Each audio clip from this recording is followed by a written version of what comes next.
ტიტების მანიის ალეგორია.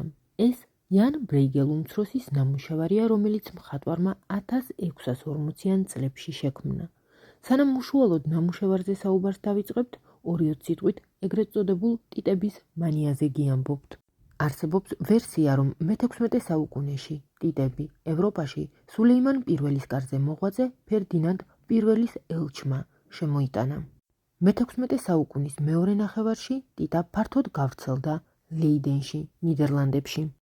ყველას უნდოდა საკუთარ ბაღში ეს ყვავილი ჰქონოდა.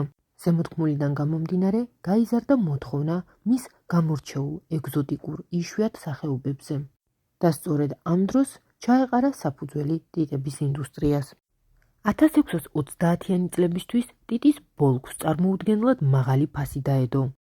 ტიტების მანიის პიკში ტიტის ერთი ბოლქვი უძრავ ქონებაზე ძვირიც კი ღირდა. ძალიან ბევრმა ადამიანმა ქონებაც კი გაყიდა ტიტების ბოლქვებში ფულის დასაბანდებლად. იმ იმედით, რომ დროთა განმავლობაში ფასი კიდევ უფრო მოიმატებდა და გაცილებით დიდ მოგებას ნახავდნენ. თუმცა ეკონომიკური ბუშტი მალევე გასკდა. ტიტების ბოლქვების ფასი დაეცა. 1637 წელს პრაქტიკულად ერთ ღამეში უამრავი ადამიანი გაკოტრდა. სწორედ ამ პერიოდს ტიტების მანიის დასასრულად მიიჩნევენ. ახლა კი ბრეიგელ უმცროსის ნამუშევარს დავუბრუნდეთ. როგორც ხედავთ, მხატვარმა სასურათე სიბრტყეზე ანთროპომორფული მაიმუნები და ადამიანები გამოსახა.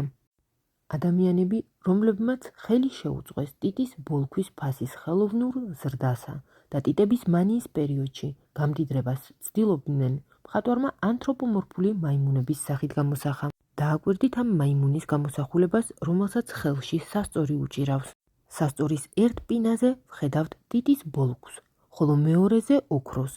ნიშნად იმისა, რომ ტიტების მანიის პერიოდში ტიტის ბოლქვს ოქროს ფასი დაედო.